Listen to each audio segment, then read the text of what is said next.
Hi everyone, मैं हूं आप सभी का अपना प्रशांत भैया और लेकर आ गया हूं रैपिड रिवीजन का अगला चैप्टर जो कि है मैग्नेटिक इफेक्ट ऑफ करंट। याद रखना, ये जो चैप्टर है मैग्नेटिक इफेक्ट ऑफ करंट, ये बहुत इंपॉर्टेंट चैप्टर है। बच्चे इसको अंडर एस्टिमेट कर देते हैं, बट आज हम करने वाले हैं 15 से 20 मिनट के अंदर इस चैप्टर का पूरा रिवीजन। अगर आपको इस चैप्टर को डिटेल में समझना है, डिटेल में पढ़ना है, मैंने एक वीडियो के अंदर 1.5 घंटे की वीडियो है, डिटेल में पढ़ा रखा है, तो जाकर पढ़ लो, लिंक डिस्क्रिप्शन के अंदर है। बट आज हम रिवीजन करने वाले हैं और वो भी मात्र 15 से 20 मिनट के अंदर। तो चलिए फटाफट से हम स्टार्ट कर लेते हैं। सबसे पहले देखते हैं कि मैग्नेटिज्म जो है नेचर के अंदर कैसे कैसे प्रेजेंट है। तो देखो, 3 प्रकार से मैग्नेटिज्म हमारे नेचर के अंदर है। सबसे पहले तो अर्थ का अपना एक मैग्नेटिज्म होता है। ये जो पृथ्वी है ना, ये घूमती है ना, इसकी वजह से इसका एक अपना एक खुद का मैग्नेटिज्म होता है। उसके अलावा पृथ्वी के अंदर ना कुछ मेटल्स मिलते हैं जिनके पास मैग्नेटिक प्रॉपर्टीज होती हैं। कौन से मेटल होते हैं? निकल, कोबाल्ट, इन सब के पास अपनी अपनी मैग्नेटिक प्रॉपर्टीज होती हैं। और एक और तरीका होता है जिससे कि मैग्नेटिक इफेक्ट को जनरेट किया जा सकता है, वो है मूविंग चार्ज की मदद से। यानी अगर करंट फ्लो कर रहा है तो मैग्नेटिक इफेक्ट देखने को मिलेगा, और इसी के ऊपर हमें इस चैप्टर को पढ़ना है। अब ये बात किसको पता चली? एक साइंटिस्ट थे जिनका नाम था क्या? क्रिश्चियन ऑस्टर्ड। ऑस्टर्ड भैया जी आए और ऑस्टर्ड भैया जी ने बोला, अरे एक एक्सपेरिमेंट कर लिया इन्होंने। एक्सपेरिमेंट में इन्होंने क्या करा? इन्होंने एक सर्किट लिया, ठीक है, इसमें से इलेक्ट्रिक करंट पास हो रहा है। उसके पास में उन्होंने एक मैग्नेटिक निडल को रखा, और जैसे करंट को पास करा ना, तो मैग्नेटिक निडल के अंदर डिफ्लेक्शन आ गया, मैग्नेटिक निडल मूव करने लग गई। तो ऑस्टर्ड भैया बोले, अरे जादू जादू। बट जादू नहीं था। क्या था? कि जब एक करंट फ्लो करता है तो वो क्या बनाता है? अपने अराउंड मैग्नेटिक फील्ड को जनरेट करता है, जिसकी वजह से ये जो था कंपास, ये हिलने लग गया था। किसने करा था? साइंटिस्ट का नाम याद रखना है। आगे बढ़ जाते हैं। अब सबसे पहले बात करते हैं कि ये जो बार मैग्नेट होता है ये क्या होता है। देखो, बार मैग्नेट कुछ नहीं होता, इस प्रकार से दिखने वाला मैग्नेट है, आपको यहां पर दिख भी रहा होगा, आई होप। ये आपका होता है बार मैग्नेट, और इस मैग्नेट को हम बोलते हैं हॉर्स शू मैग्नेट। अब देखो, हर एक मैग्नेट के 2 पार्ट्स होते हैं, एक होता है नॉर्थ पोल, एक होता है साउथ पोल। छोटी क्लासेस के अंदर हमने पढ़ रखा है क्या होता है? सेम पोल रिपेल करते हैं, अपोजिट पोल अट्रैक्ट करते हैं, ऑलरेडी हम पढ़ चुके हैं। बार मैग्नेट की कुछ और प्रॉपर्टीज को देख लेते हैं।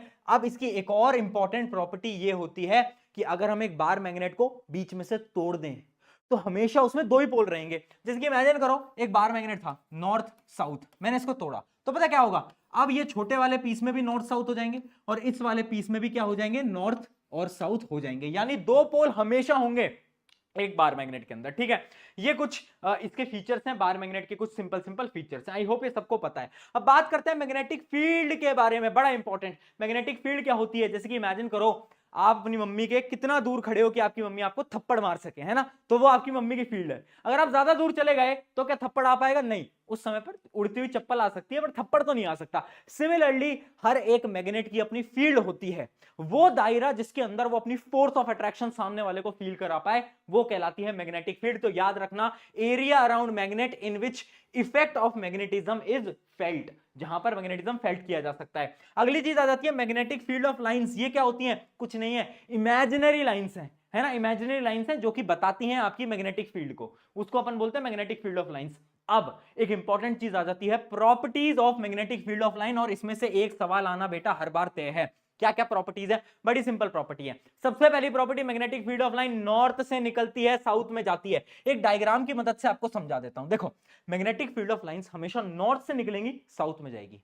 मैग्नेट के बाहर, मैग्नेट के अंदर ये साउथ से नॉर्थ में जाएगी। यानी magnetic field of lines form a close loop. देखो, एक लूप बन रहा है, एक लूप बन रहा है, एक लूप बन रहा है, ठीक है। अगली प्रॉपर्टी क्या है? अगली प्रॉपर्टी ये है, जहां पर magnetic field of lines pass होंगी ना, क्लोज होंगी, वहां पर मैग्नेटिक फील्ड की जो स्ट्रेंथ है ना, वो भी ज्यादा होगी। जैसे कि पोल्स पे देखो, पोल्स पे कितने पास पास में, पोल्स पे आप देख सकते हो कितने पास पास में। तो यहां पर क्या है ना, यहां पर मैग्नेटिक फील्ड की जो स्ट्रेंथ है, ताकत है, वो ज्यादा होगी, जबकि इन डायरेक्शंस में कम होगी, ठीक है। ये चीज समझ आ गई। उसके अलावा अगर हम किसी भी मैग्नेटिक फील्ड ऑफ लाइंस पे एक टेंजेंट ड्रॉ कर देंगे, एक स्ट्रेट लाइन ऐसे ड्रॉ कर देंगे, तो वो क्या बताएगा? वो बताएगा डायरेक्शन ऑफ मैग्नेटिक फील्ड। अगली प्रॉपर्टी क्या है? कोई भी 2 मैग्नेटिक फील्ड ऑफ लाइंस आपस में इंटरसेक्ट नहीं कर सकती।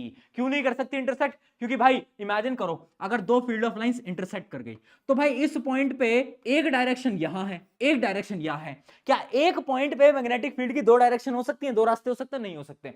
इस वजह से मैग्नेटिक फील्ड ऑफ लाइंस कभी भी इंटरसेक्ट नहीं करती। ये कुछ 4-5 इसकी इंपॉर्टेंट फीचर्स हैं, इंपॉर्टेंट प्रॉपर्टीज हैं, ये याद रखना। सवाल पक्का आएगा आपसे, प्रॉपर्टीज हर बार पूछी जाती हैं। चलिए आगे बढ़ जाते हैं। अगला क्या है? Maxwell right hand thumb rule. अब Maxwell right hand thumb rule क्या है, देखो बेटा, अब हमें यह पता चल गया कि एक जो करंट कैरिंग वायर है वो मैग्नेटिक फील्ड को जनरेट करता है, बट उसकी डायरेक्शन क्या है। तो मैक्सवेल थंब रूल क्या बताता है कि अगर हम करंट की डायरेक्शन में अपने थंब को पॉइंट करें, ठीक है, और अपनी फिंगर्स को हम उसके अराउंड में कर्ल करें, देख पा रहे हो बेटा, देख पा रहे हो, फिंगर्स को हम कर्ल करें, तो जिस डायरेक्शन में हम फिंगर्स को बेटा ऐसे कर्ल करते हैं ना, जिस डायरेक्शन में हम फिंगर्स को कर्ल कर रहे हैं, वो ही डायरेक्शन होगी किसकी, मैग्नेटिक फील्ड की। एग्जांपल से समझते हैं, इमेजिन करो एक तार है, यही तार है, ये इस डायरेक्शन में करंट को कैरी कर रहा है, तो मैं अपने थंब को ऐसे रखूंगा, ठीक है, उसके बाद अपनी फिंगर्स को कर्ल करूंगा, यानी मैग्नेटिक फील्ड ऑफ लाइंस कैसी होंगी, ऐसी ऐसी घूम रही होंगी, कैसी, ऐसी, और इसको हम बोलते हैं कंसेंट्रिक सर्कल्स, कंसेंट्रिक सर्कल्स। तो यानी एक स्ट्रेट वायर के अंदर जो मैग्नेटिक फील्ड की डायरेक्शन होती है वो कैसी होती है, कंसेंट्रिक सर्कल्स की फॉर्म में होती है, ठीक है। आई होप ये समझ में आ गया होगा। अगली चीज समझो, एक और इंपॉर्टेंट चीज मैं आपको बता देता हूं यहां पर, अगर अगर इमेजिन करो वायर ऐसे है, तो हम थंब को कैसे पॉइंट करेंगे, थंब को हम यहां पॉइंट करेंगे, थंब को हम नीचे की तरफ पॉइंट करेंगे और अपनी फिंगर को मैं ऐसे कर्ल करूंगा, फिंगर को मैं ऐसे कर्ल करूंगा, समझ पा रहे हो। तो यानी अगर आप थोड़ा सा बेटा इमेजिन कर पाओ, मैं आपको अगले पेज पे बनाकर भी दिखा देता हूं, अगर मेरा देखना बेटा, अगर मेरा वायर ऐसा है, ठीक है, इस डायरेक्शन में वो करंट को कैरी कर रहा है, तो देखना कैसी है, राउंड राउंड राउंड, ये कौन सी डायरेक्शन है बेटा, ये कौन सी डायरेक्शन है, ये है एंटी क्लॉकवाइज, कौन सी है, एंटी क्लॉकवाइज। जबकि अगर मेरा वायर जो है नीचे की तरफ है, तो अब बनाओ, देखो अब कौन सी डायरेक्शन है बेटा, अब कौन सी डायरेक्शन है, अब है क्लॉकवाइज डायरेक्शन। तो याद रखना, जब भी मेरा वायर ऊपर की तरफ अपवर्ड डायरेक्शन में है, तो मैग्नेटिक फील्ड की डायरेक्शन कैसी होगी, एंटी क्लॉकवाइज, जबकि अगर डाउनवर्ड है तो मैग्नेटिक फील्ड की डायरेक्शन क्या होगी, क्लॉकवाइज।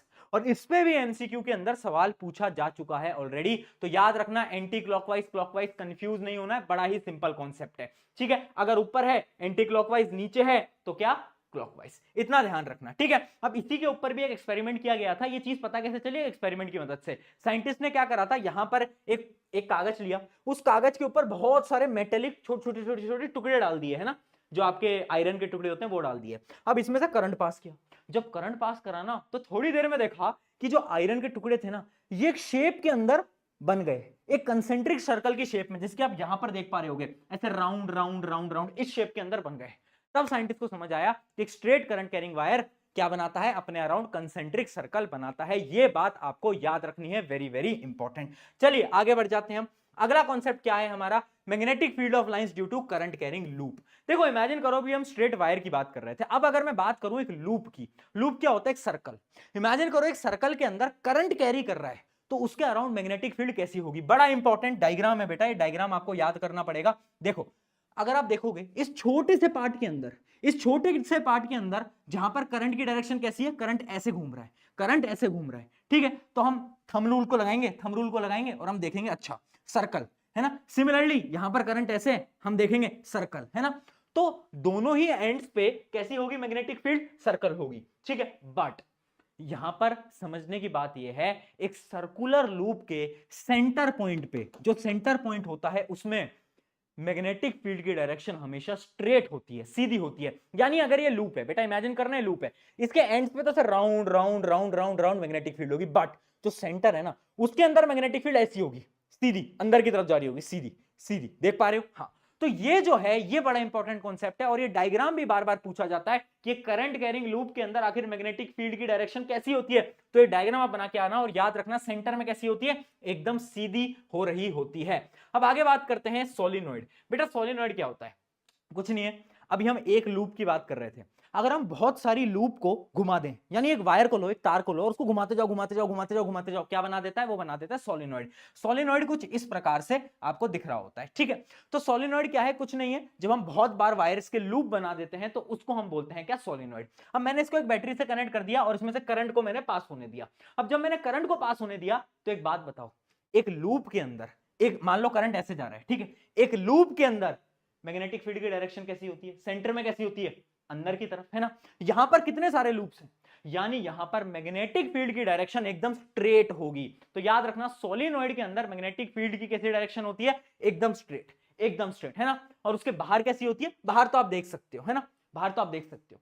तो एक सोलिनॉइड जो होता है ना, वो सोलिनॉइड आपका एक बार मैग्नेट की तरह बिहेव करता है। यानी बार मैग्नेट जैसे क्या होता था, north pole south pole, north से निकलती थी magnetic field of line, south के अंदर जाती थी, ठीक है। और मैग्नेट के अंदर क्या होता था, मैग्नेट के अंदर साउथ से नॉर्थ में जाती थी, हाँ या ना, याद आ रहा है, चमक रहा है, बहुत बढ़िया। तो यानी वही कहानी है। तो solenoid work as a bar magnet, north से साउथ, अंदर साउथ से नॉर्थ। बट फर्क इतना है कि बार मैग्नेट परमानेंट मैग्नेट है, बट ये परमानेंट मैग्नेट नहीं है। अगर मैं यहां से बैटरी को हटा दूंगा तो क्या होगा, बैटरी हटते ही सर्किट खत्म, सर्किट खत्म, तो इसकी मैग्नेटिक पावर भी खत्म। तो याद रखना, याद रखना, सोलिनॉइड क्या है, कुछ नहीं है, कॉइल को मैंने घुमाकर एक ऐसी शेप बना दी है जिसकी मदद से मैंने एक बार मैग्नेट जनरेट कर लिया है, उसी को हम बोलते हैं सोलिनॉइड। अच्छा, एक चीज और याद रखना, ये कॉन्सेप्ट होता है इलेक्ट्रोमैग्नेट का।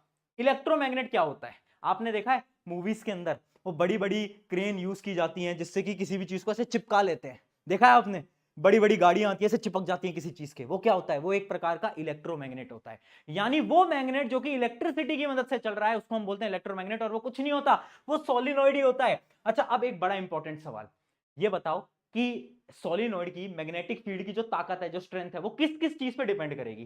पहली चीज क्या है, याद रखना, नंबर ऑफ टर्न्स, यानी आपने कितने टर्न्स करे हैं कॉइल के अंदर, यानी कॉइल जो है वो कितनी ज्यादा घूमी हुई है, जितने ज्यादा टर्न्स होंगे उतनी ज्यादा मैग्नेटिक फील्ड की स्ट्रेंथ होगी। अगला देखते हैं, अगला है अमाउंट ऑफ करंट, जितना ज्यादा करंट होगा उतनी ज्यादा क्या होगा, मैग्नेटिक फील्ड की स्ट्रेंथ होने वाली है। अगला क्या है, अगला है रेडियस ऑफ कॉइल, कॉइल की जो रेडियस होगी वो भी डिपेंड करती है किसके ऊपर, आपकी मैग्नेटिक फील्ड ऑफ स्ट्रेंथ के ऊपर। अगला क्या है, material of core of solenoid, solenoid के अंदर ना बीच में हम एक मटेरियल डालते हैं, है ना, मेजरली हम सॉफ्ट आयरन डालते हैं ताकि वो अपनी मैग्नेटिक प्रॉपर्टीज दिखा पाए। तो वो जो कोर है ना, कोर, आप अंदर कौन सा मटेरियल डाल रहे हो वो भी बहुत इंपॉर्टेंट है। तो याद रखना ये 4 फैक्टर होते हैं जिसकी मदद से हम मैग्नेटिक फील्ड की जो स्ट्रेंथ है वो डिपेंड करती है, ठीक है। इन 4 फैक्टर्स के ऊपर याद रखना है, सवाल पूछा गया था ये भी बोर्ड के अंदर कि कौन कौन से फैक्टर हैं जिस पे डिपेंड करता है, तो इन चारों फैक्टर को आपको याद रखना है। डन, यहां तक क्लियर। अब देखो इलेक्ट्रोमैग्नेट और परमानेंट मैग्नेट पे एक डिफरेंस देख लेते हैं। पहला डिफरेंस क्या है कि इलेक्ट्रोमैग्नेट अपनी मैग्नेटिक स्ट्रेंथ को बदल सकता है, कैसे बदल सकता है, करंट को तेज कर लो, बट परमानेंट मैग्नेट की स्ट्रेंथ नहीं बदल सकता, है ना। इलेक्ट्रोमैग्नेट अपनी डायरेक्शन को बदल सकता है, कैसे बदल सकता है, अगर मैंने करंट की डायरेक्शन बदल दी इसकी भी डायरेक्शन बदल जाएगी, बट परमानेंट मैग्नेट अपनी डायरेक्शन नहीं बदल सकता, ठीक है।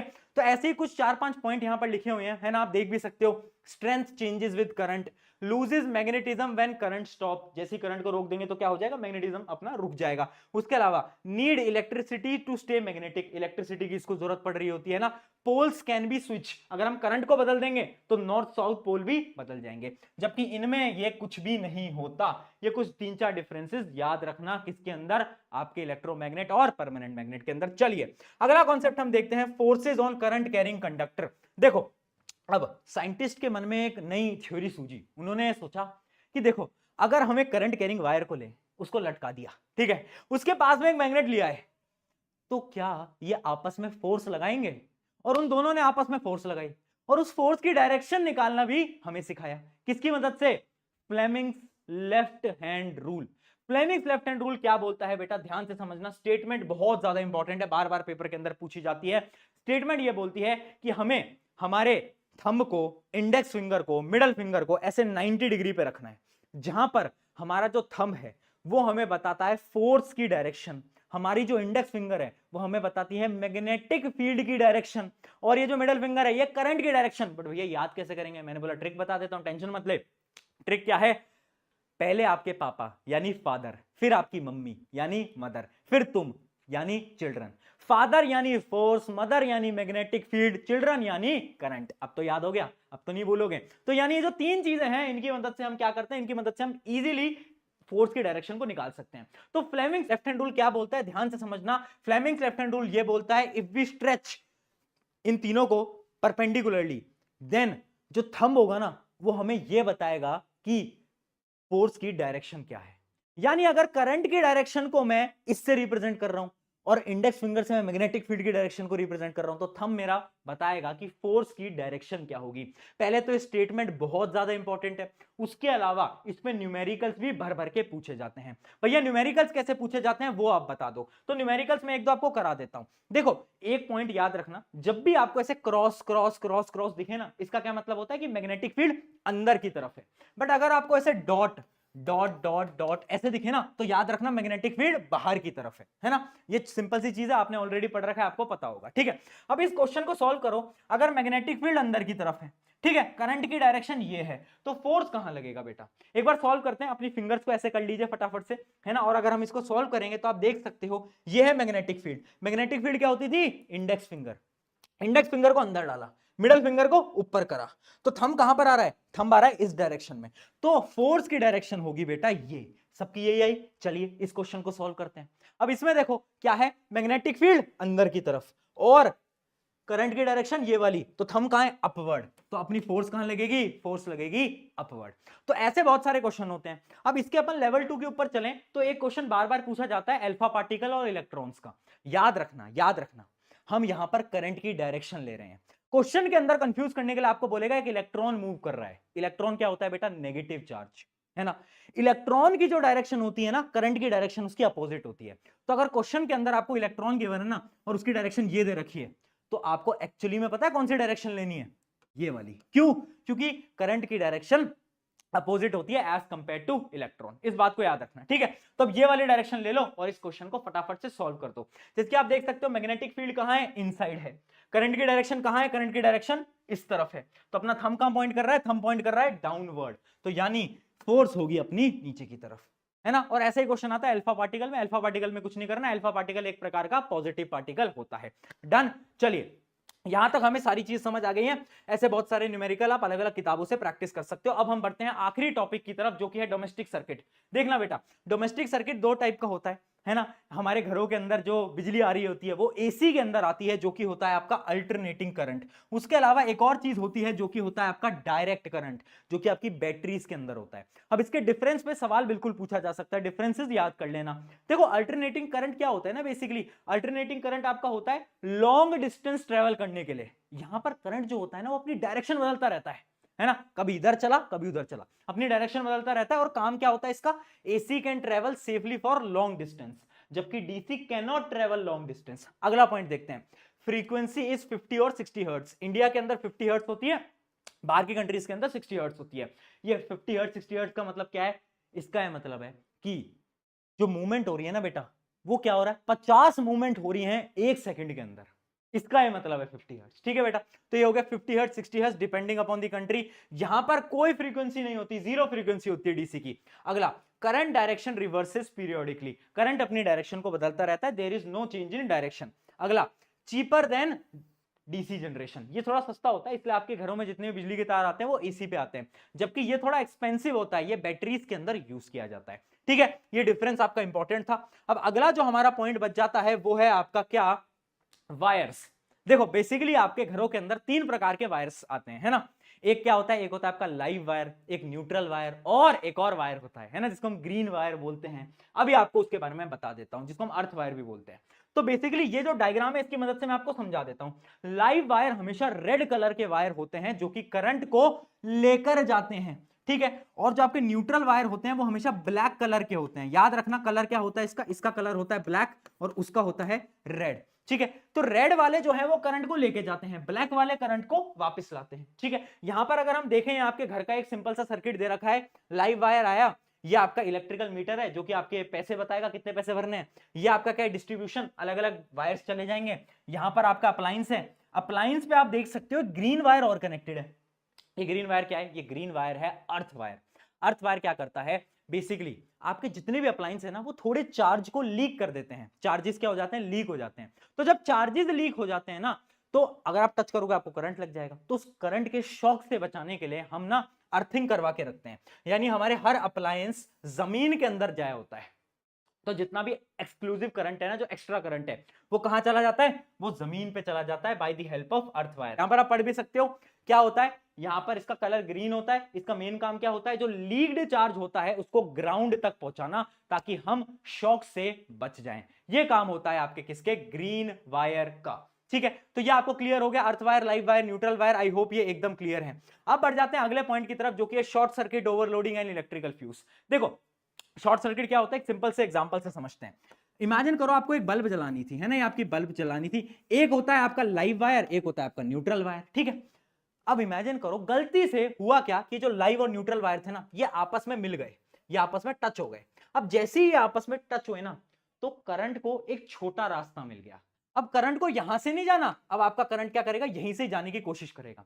इस कंडीशन में याद रखना रेजिस्टेंस जो है वो 0 हो जाता है और आपका जो करंट है वो इंफिनिटी हो जाता है, बहुत ज्यादा हो जाता है। और एक कंडीशन पूछी जाती है, शॉर्ट सर्किट कब होता है, जब रेजिस्टेंस ऑलमोस्ट 0 हो जाए और करंट कितना हो जाए, इंफिनिटी हो जाए। उस कंडीशन में बेटा क्या होगा, उस कंडीशन के अंदर आग लग सकती है, स्पार्क हो सकता है, जब भी आपका लाइव और न्यूट्रल वायर आपस में भिड़ जाते हैं। और वही कंडीशन हमारी कहलाती है किसकी, शॉर्ट सर्किट की। अगले आ जाते हैं ओवरलोडिंग। ओवरलोडिंग कैसे होती है, एक स्विच में अगर आपने बहुत सारे प्लग्स लगा दिए है ना, आप सोच रहे हो एक ही स्विच से मैं एसी चला लूंगा, फ्रिज चला लूंगा, तो होगा क्या, बहुत ज्यादा हीट जनरेट होगी। इतनी ज्यादा हीट जनरेट होगी कि शायद आपके वायर्स पिघल जाएं, और उसी को बोलते हैं ओवरलोडिंग। याद रखना, if the total current drawn through the wire by the appliance connected to it exceeds the safety limit, जितनी भी उसकी सेफ्टी लिमिट है, अगर उससे ज्यादा आप करंट उससे ले रहे हो तो क्या होगा, वायर आपके पिघल सकते हैं। लास्ट आ जाता है इलेक्ट्रिकल फ्यूज। अब देखो इलेक्ट्रिकल फ्यूज हम इलेक्ट्रिसिटी चैप्टर के अंदर भी पढ़ चुके हैं। बेसिकली क्या होता है, इसके अंदर आपका बड़ा सिंपल है, आपके बाहर मीटर के अंदर एक फ्यूज लगाया जाता है। इसका काम क्या होता है, अगर ज्यादा वोल्टेज आया तो ये जल्दी पिघल जाता है, इसका मेल्टिंग पॉइंट कम होता है, ये मेल्ट कर जाता है, तो क्या होता है, आपका सर्किट ब्रेक कर जाता है। सर्किट ब्रेक करने से क्या फायदा, ज्यादा वोल्टेज अगर आपके अप्लायंसेस तक पहुंचा तो आपके अप्लायंसेस खराब हो सकते हैं, तो उस चीज से आपको बचाता है कौन, इलेक्ट्रिकल फ्यूज। तो याद रखना इलेक्ट्रिकल फ्यूज क्या होता है, इसका लो मेल्टिंग पॉइंट होता है, करता क्या है, breaks due to the heat caused by over voltage या फिर हाई लोड। जब भी हाई लोड हाई वोल्टेज आता है ब्रेक कर जाता है, अवॉइड शॉर्ट सर्किट और फेलियर, है ना, शॉर्ट सर्किट को अवॉइड करने के लिए ये आपकी मदद करता है। तो तीनों के तीनों आपको मैंने बता दिया, और यहीं पर ही एक सिंपल सा चैप्टर हमारा हो जाता है समाप्त। और ये रहा आपका आज का क्वेश्चन, फटाफट से इसको सॉल्व करो, न्यूमेरिकल है, और मुझे कमेंट के अंदर बताओ। On this note I hope आपको वीडियो अच्छी लगी होगी। अगला चैप्टर कौन सा चाहिए कमेंट के अंदर जरूर बताना। मेरा नाम है प्रशांत, मिलते हैं नेक्स्ट वीडियो के अंदर। Take care, love you all.